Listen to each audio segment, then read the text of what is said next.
Stories live, stories inspire, stories teach, provoke, and stay forever. And yes, every story matters. After 8 years of telling stories, it gives me great pleasure to launch Storied with an Extraordinary Man. Congratulations. We had a very, very successful Millets conference, and I was there for the 3 days stampede. It was more than 50,000 people. Tell me, what are you doing with millet? So, millets are actually our traditional foods, and we have grown them for millennia and we have eaten them for millennia.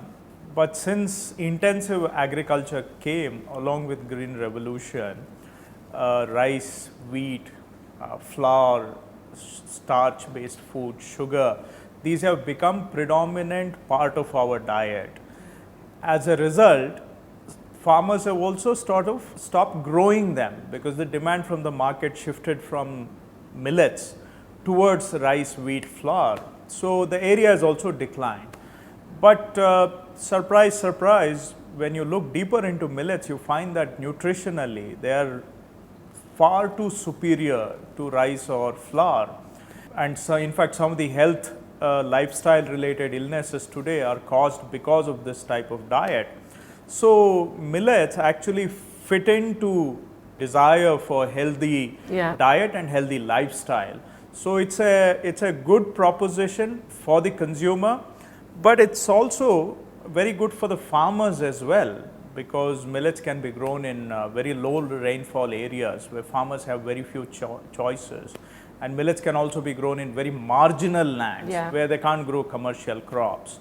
So, it's good for the farmer, but millets are also good for the planet, because they are very low in chemical requirement and can be grown in very low with limited water. So, as climate change becomes increasingly real, this is actually climate smart agriculture, sustainable. So, the ecological footprint is very light. So, it's a win-win proposition. So, that's why we are just trying to take this message to the people, and that was what was the expo was all about. And it was fantastic to see people from Bangalore, and in fact many people from outside Karnataka had turned up, and there's a lot of interest. We got twice more than the crowd we expected. So, it's a validation of the work we have done, but it also means that we have a long way to go. I saw a lot of entrepreneurs, and we also covered a very young, smart, urban woman entrepreneur who launched her product there. What are you thinking? Is there some kind of engagement or association you would like to build with urban audience, urban entrepreneurs? Within Karnataka, we have built this movement. We have picked up a lot of momentum as well. Now, we need to work with such very talented entrepreneurs to take this message outside Karnataka, because Karnataka market in itself is not enough. When you are an entrepreneur, you look at opportunities, larger opportunities, right? And when we look at the larger opportunities, it is the other urban centers we are talking about, because the consumption potential is in urban centers. So, as we try to target these urban centers, I think we need a little bit of that talent and the creativity that these young entrepreneurs will bring, and sort of combine their energy with the strength of government to see how we can take this message to the other urban centers. So, we look forward to working with these guys in an informal way, and we hope that next year we can do early next year we can do a similar event where we bring in more of these entrepreneurs and we spread the message far wider. So, we need the the talent that these guys have, and we want to work with them closely. When something becomes very big in West, then we make it like super cool here in India. But you kept on saying, and I saw that you kept on saying the superfood is here. So right now you've taken the mantle of saying millet, which is grown over here in India, is big, rather than someone else coming from outside to us. I saw a lot of entrepreneurs, if I may say so, on ground, and they were all very excited about being there. What are you thinking? Like, conference is over, what are you thinking to promote them more? You touched upon two issues. I'll address the first one first, which was imported solutions. Yeah. So the moment you talk about health food, healthy lifestyles, these days the advocacy and the first thing that comes to mind are things like quinoa and oats, which are both grown and supplied from outside country. Neither is local to our country. I'm not against foreign per se, but the point is, when we have our own solutions which are as competent as imported solutions, why are we not paying attention to our own solutions? So there is a reverse of jingoism here, that you relegate something to oblivion just because it is our own, and you find appeal in the imported just because it's foreign. So that we are trying to just put the message right and get our people to understand this. The expo is over, and a lot of small, medium-sized enterprises have gotten into taking millets and delivering them to the last person, so the last mile. Some of the big companies have not still grabbed the opportunity because they are looking at scale.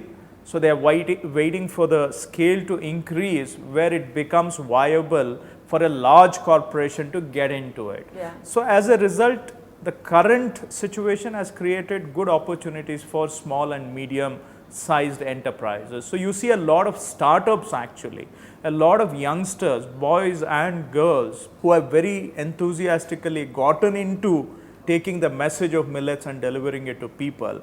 And nobody was paying attention to them. So they were pretty much on their own. So the excitement you saw was perhaps because somebody had created such a huge platform that could amplify their message, what they were trying to do, because nobody else has paid any attention. So yes, to some extent that was a platform, but next step, which is what you asked, is to see how we can take this message to a larger level, how Government of Karnataka can work innovatively and collaborate with some of these youngsters, small and medium companies, startups, to create a much larger platform, a national platform. How can we take this message to the national audience? You were an entrepreneur when you did this millet thing, right? Because building this from scratch, and like you're a startup in that sense. How was it very difficult to pull this all together because it was so huge? We started actually working on millets 4 years ago. I am the agriculture minister, so I look after production. So that's where I started. I started encouraging farmers to grow millets. I wanted to revive area under millets. But then I found that no matter what production incentive we give, unless there is a strong demand pull from the market, farmers were not ready to switch back to millets. So that's how, out of that learning, 2 years ago we moved into market awareness. So again, here we started small, with small experiments of localized melas, where we would take the message of millets and organic foods to the people, and that started getting some traction. So then we graduated into this scale. Yes, to some extent, yes, we had an idea. We didn't know how good the idea was, how good the message was. So over the last 2-3 years, we built it up. So in one sense, you could say, though we are working within the government, but the idea is what a startup would follow through, the validation of the idea, and then you test it on a small scale and then you take it up. So it's been a graduation for us. So every step we have evolved. So it didn't seem like such an insurmountable challenge. So at every step we were only trying the next step. And I see you as a very modern man with agrarian roots. How are you trying to build that connection between urban and rural? Yes, agriculture is looked as still a very backward activity.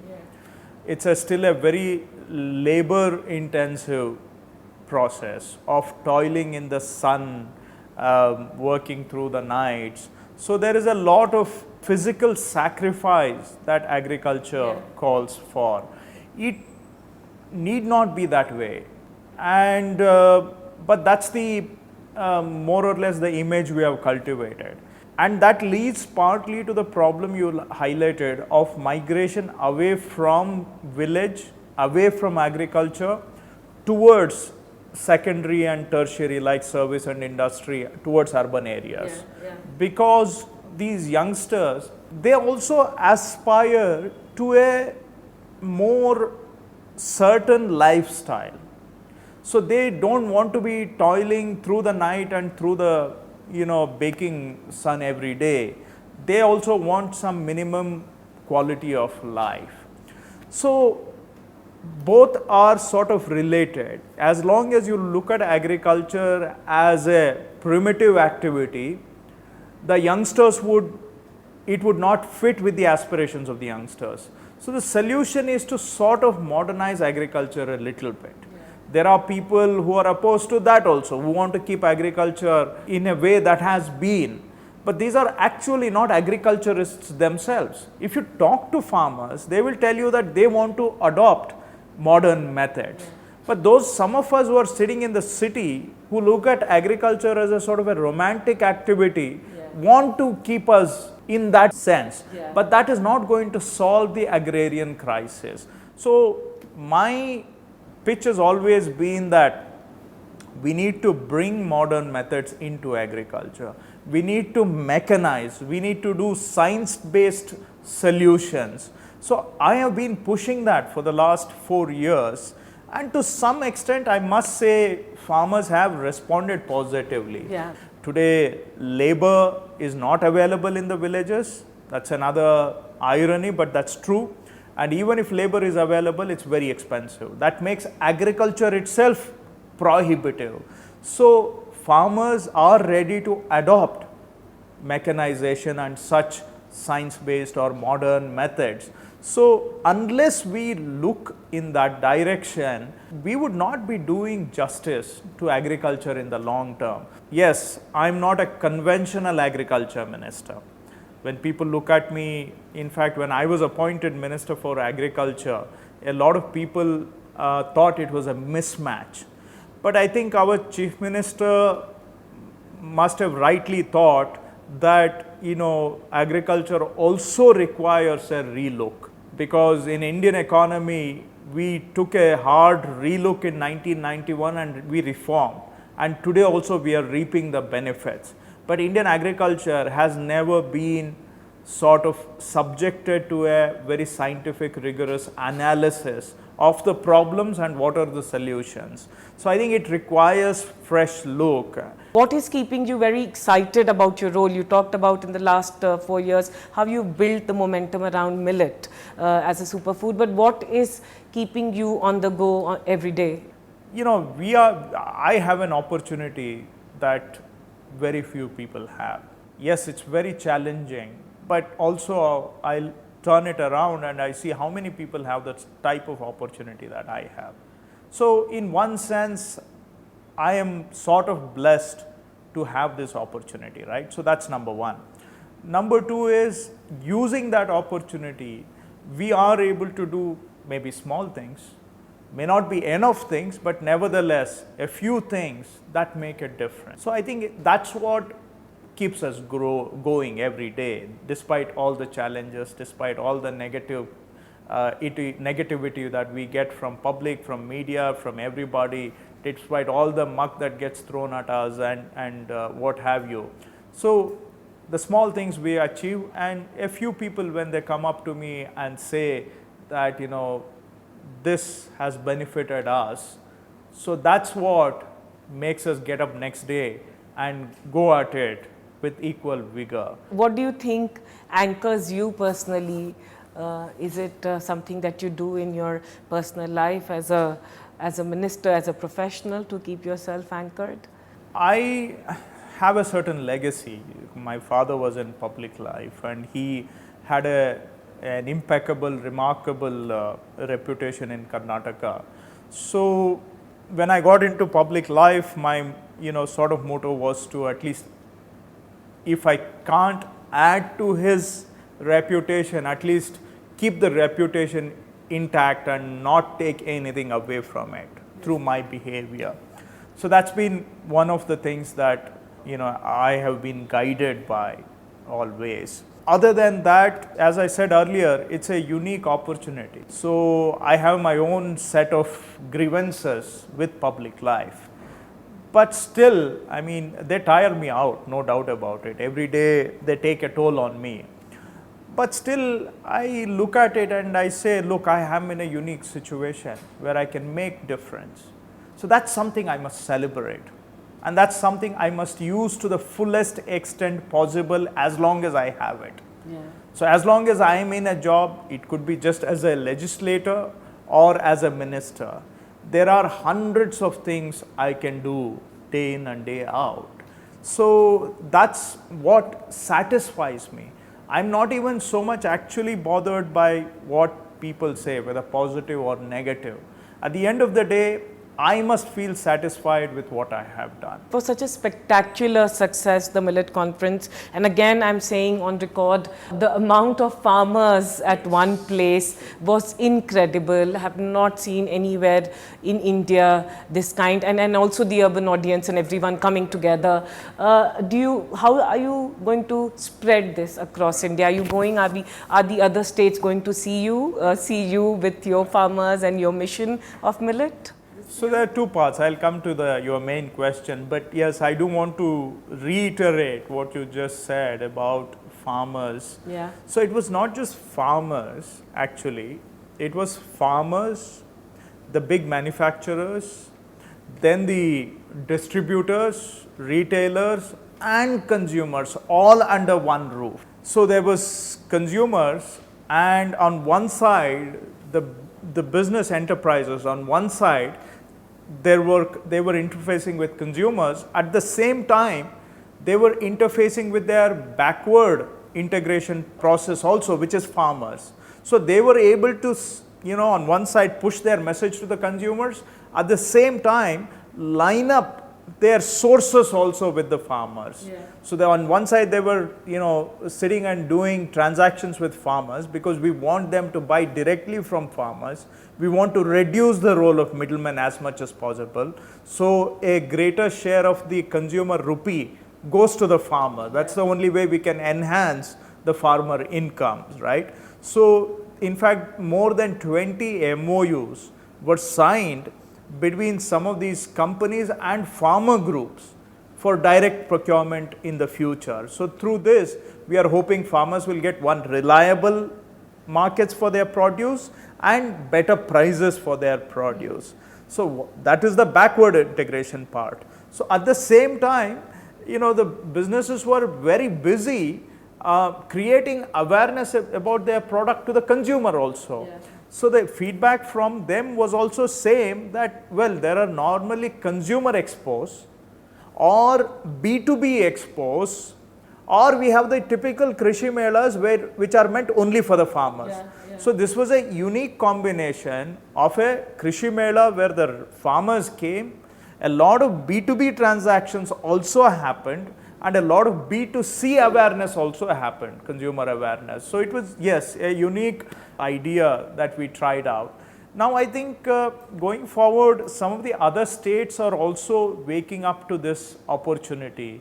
Now some of the neighboring southern states, I saw them, they've started talking about the millets, and they're trying to come up with a strategy. In fact, two neighboring states have started working on this.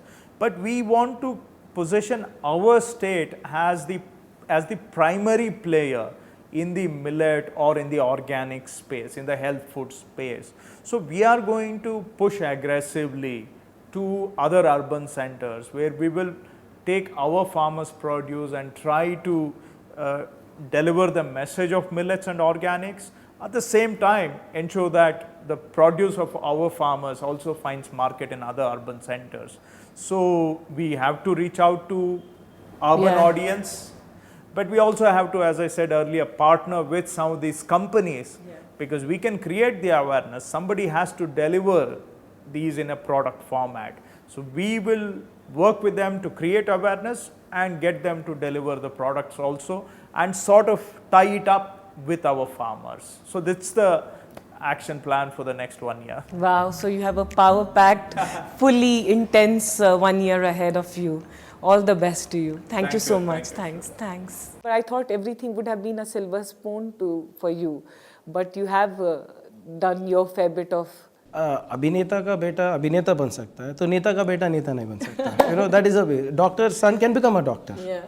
An engineer's son can become an engineer. But if there is a politician's son who wants to be a politician, fingers are raised. How do you reach the place you are in? If you had to look back and analyze, what is it about you or you've done correct to be where you are?